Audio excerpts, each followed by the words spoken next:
Y'all, thanks for being here. The concern that we're going to lose our focus on debt and spending.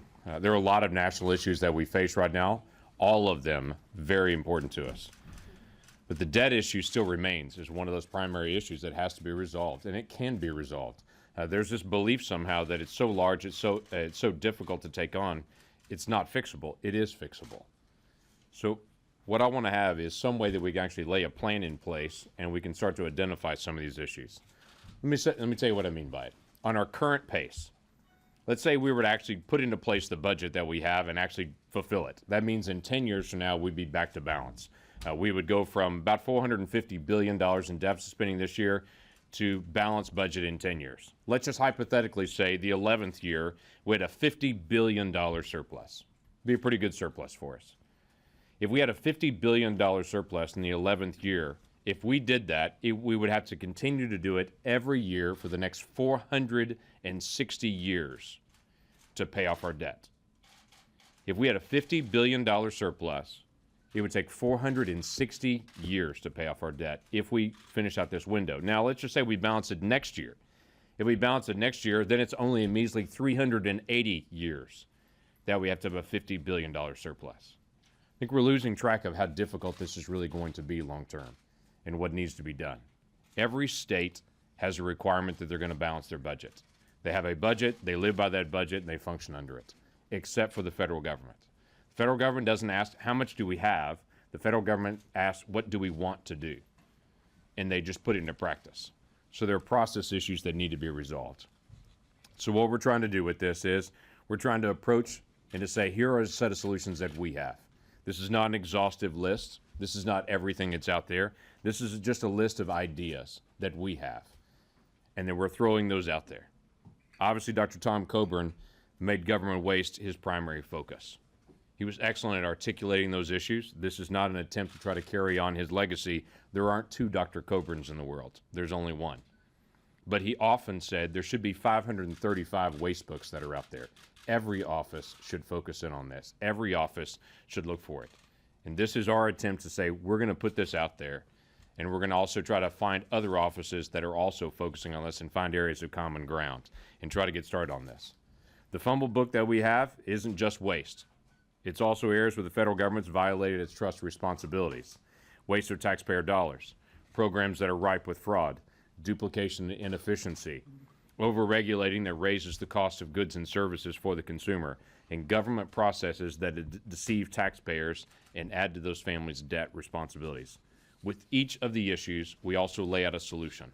So this is not a matter of here's a problem, but there are no answers. We try to lay out specific answers as well with that. We also highlight some examples where we think the government is addressing some of these issues. This is not just a matter of all complaints and no solutions. There are some things that are happening correctly. For instance, some of the duplication reports that GAO has put out for several years, we have made some progress on that duplication. The Department of Justice, just in the past couple of years, has cut their conferencing budget by 2/3, and they're to be commended for that. There are instances where different parts of the government are taking this on, but it's incredibly difficult to find both the waste and the things that are turning around. One of the things that we proposed at the very beginning of it is a bill that we have that we passed in the House before, that we passed in committee already and want to be able to bring forward. It's called the Taxpayer's Right to Know. Every single individual in this room and across the United States should be able to pull up any government program, be able to look at that program, see if there's duplication in other areas, see the cost of that program, the number of employees for that program, how that program is evaluated, if it's evaluated at all, and what could be done to be able to combine it. But you can't do that right now. That's not a searchable database that anyone can have access to. That would help every outside group, every think tank, every member of the press to be able to identify how the government spends its money. So we're pushing forward on that to say this would be much easier for every American to be able to identify this and to be able to help determine some of those solutions in the days ahead. So this is our to-do list. This is what our office plans to work on in the days ahead. This is not just us and what we're trying to do. We're encouraging every other office to also take this on as well and to say, find your own list. Then let's look for the common ground and let's try to get some of these things done. Now, all of you, I hope, have a copy of it already at this point. If you don't, it'll be at lankford.senate.gov, and everybody can download their own copy of it and be able to flip through it. It's heavily footnoted with all the details on it. and all the background research that's into it. And I have an incredible staff that has worked very, very hard to be able to get this information out. Let me just highlight a couple of them, and then let me just open this up for questions that we can talk through whatever issues you want to face. Some of these are obvious issues that we face for a long time, like the earned income tax credit. It continues to still be the largest area of fraud in the federal government year after year. It's almost $18 billion in fraud just for this year. That year after year is on the high list of something that we need to be able to evaluate as a government. It continues to remain there. The Death Master file is another one of those. Senator Tom Carper has laid out a bill saying, why can't the Social Security Administration be able to share this information with other entities? We have millions of Social Security numbers that are hanging out there, that those Social Security numbers are then vulnerable to fraud and to waste. Individuals voting on those, individuals getting jobs on those, individuals filing false tax reports on those. That should be resolved and can be resolved, but we're losing billions of dollars in the process. Some other favorites that are out there. The National Park Service did a study on what do bugs do when you turn on a light in a dark rural place. Every person in rural Oklahoma can tell you what bugs do when you turn on a light in a dark place. Some of these are common sense things that we need to be able to evaluate. Why are we doing this? For the regulations, we focused on several things. We focused on what should the federal government do and what should not do. This is not an anti-regulation piece, but some of these regulations do have real effects on Americans. The Waters of the United States rule, the courts have already stopped it. The Corps of Engineers have already said that they don't want to implement this rule. It will be an issue that will cost Americans billions of dollars. What's happening with community banks right now and what's called the qualified mortgage piece coming out of Dodd-Frank has real effect in rural America. It is very difficult to get a home loan. In urban areas, there are multiple different banks and entities that can do those home loans. In rural America, there's usually only one or two. And if you make it hard, you make it very hard for those individuals in rural America to be able to get that. Things like that we think just don't make common sense to people.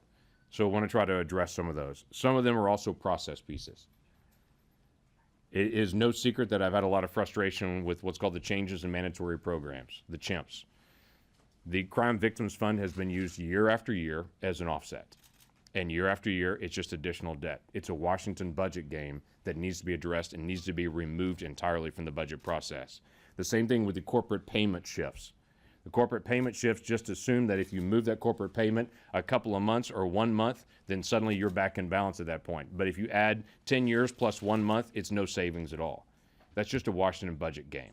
Those don't help us get back to balance. Those don't help American families. That kind of game needs to end in how we actually do business here. So there are ways to do this. We just need to have the seriousness to actually be able to take that on. So let me open this up for questions. What would you like to talk about? Hi, Chris. Senator, you and I have talked about this before, but I think your own office spending and you know what you said is 535 people should have their own list. I mean, are you comfortable with your own office spending? That there's nothing wasteful that you do in your own office? Well, the chief of staff thing. Sure. Yeah, you've mentioned this before. You don't like that I have a chief of staff that's Oklahoma-based. You want him to be D.C.-based. That was a decision that we made early on to say, I want someone who thinks more like Oklahoma than thinks more like that. So, right. Whether I like it or not. Sure. What I pointed out was that it costs thousands of dollars to fly him back and forth all the Right. time and put him up in hotels. If you have a Washington, D.C.-based chief of staff, then you fly them back to the state, and they also monitor that, and they have hotel bills and such there as well. So that's a decision that you make. Our office returned about $250,000 last year that we came in under budget in a first-year freshman office, which is incredibly expensive to do, to be able to set up the office at the very beginning. So What I'm asking is, are you comfortable there's no waste in your own office? I would say I'm comfortable with anyone coming in and doing oversight in our office, just like we have any oversight in any other agency. That is entirely reasonable to do. These are taxpayer dollars, and we reinforce that over and over again. Our salaries, our issues that we face in our office are very, very careful to make sure that we're taking care of people in an appropriate way and regarding taxpayer dollars.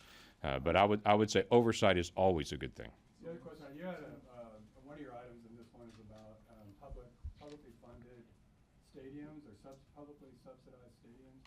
I believe Chesapeake Arena was funded at least in part with public funds. Sure it was, yeah. And the issue is the municipal tax credit for it and that bonding that comes in, or not the bonding, but the tax credit that comes in for a federal tax subsidy.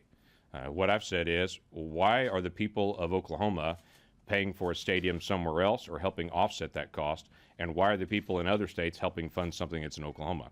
That is a local thing. It's a local priority with a sports team and with a local region that they need to be able to pay for.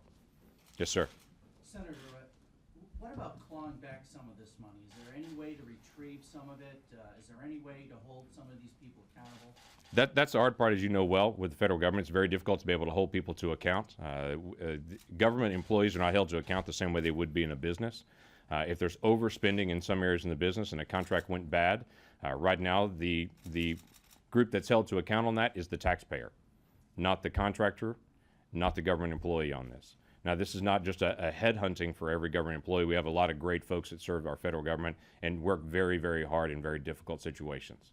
I get that. But when a major mistake is made, people should be held to account for it. It's very difficult to be able to claw back any of these funds. What we can do is address it and say, here's a grant that maybe we should not have done. That's a good thing. If they want to pay for that locally, they could certainly pay for that locally. But why should someone from another state to be able to pay for that particular grant? So the hope that we have is to be able to address this with the agency, say, how do we fix this long term, not do this again, but then also what processes can we put in place, and quite frankly, what can Congress put in place to put those requirements down? Thank you, sir. Yes, sir. One thing that Senator Coburn used to kind of tout about is waste books. Is that the next time we need to pay for a federal program, new spending, or with cuts, we can go to the waste book. Mhm. I mean, do you see things in there that could be used to pay for the next piece of government spending that Republicans and Democrats can agree on? There are, and there are multiple areas. Let me give you a couple of examples on that. The budget deal that just passed through just a few weeks ago that I voted against, and one of the reasons I voted against it was the Social Security disability. The reform that was put in place is not real reform. It's extending a couple of pieces that are some demonstration projects, but it doesn't really reform. It takes on some things that are simple, but not some of the things that are hard, even when there's bipartisan support. The president has even stated that he doesn't believe someone should get Social Security disability at the same time they're getting unemployment insurance. By definition, if you're receiving unemployment insurance, you can be employed. By definition, if you're receiving Social Security disability, you cannot be employed anywhere. But yet individuals can receive both simultaneous. That's here in the book. That is billions of dollars. So there are several issues. The goal of this is not so much to pay for more spending at the end of it. The goal for this is to find a way to be able to get back to balance. And once we get back to balance, to be able to live within our means and start paying down debt. Yes, sir. Senator, often the case for spending is made in moral basis. What's the moral basis for cutting? The moral basis for cutting, well, I would say the moral basis is really for being efficient. I don't find a lot of people that say what I really want from my federal government is to be more inefficient. People want their government to be efficient. That's a reasonable thing to do. And so this is not a matter of cutting. This is identifying things that are not federal priorities, or finding things that should be done better by a state, or things that we do wastefully. If we have a death master file and we have billions of dollars that are out there, that's a problem. If we have individuals that are filing their taxes with the IRS here in a few months, when they file their taxes, they actually find out that someone else has already filed under their Social Security number, and now their identity's been stolen, and now it's harder for them to file their own taxes. Plus, there are billions of dollars that are lost in the system. That needs to be corrected. That's a year after year issue. That directly affects taxpayers. So that's not a matter of cutting. That's a matter of fixing a broken problem. Yes, sir. I wanted to ask about the omnibus funding bill that's due December 11th. I wanted to know your thoughts on the resolve Republicans will have to insist that there is no funding for Planned Parenthood in that bill, and whether or not Republicans are prepared to shut down the government over that issue.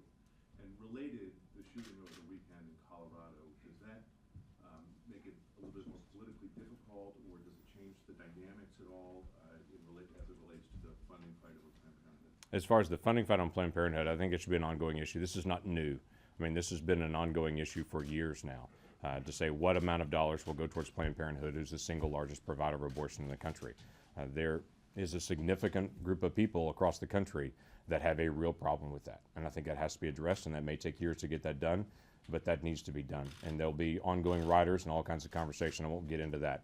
As far as what happens. You don't see it as shutting down an issue? No, I don't think it has been an issue on shutdown on that already, and I don't think it will be. But I do think it still need to be addressed because there are many individuals that have a real problem, myself included, with large amounts of federal dollars going towards the entities, the single largest provider of abortion in the country.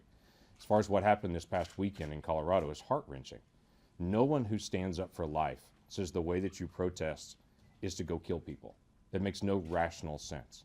Now, we don't know all the motivations for this individual, but I can assure you, an individual that goes and randomly shoots and kills adults is not also standing up for children at the same time.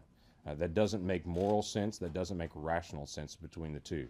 So we'll find out more about the shooter in the days ahead, but clearly that person's not standing up for the pro-life movement when you're actually taking life.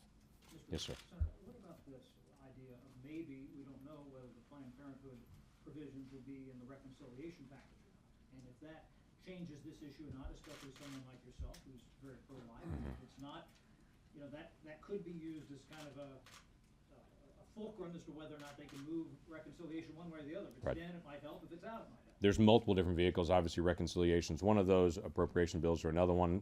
This is going to be an ongoing issue for a very long time. I don't have the perception that suddenly we're going to solve the issue of life in a few votes, because the issue is really not Planned Parenthood. The issue is, what are we going to do to protect children in America?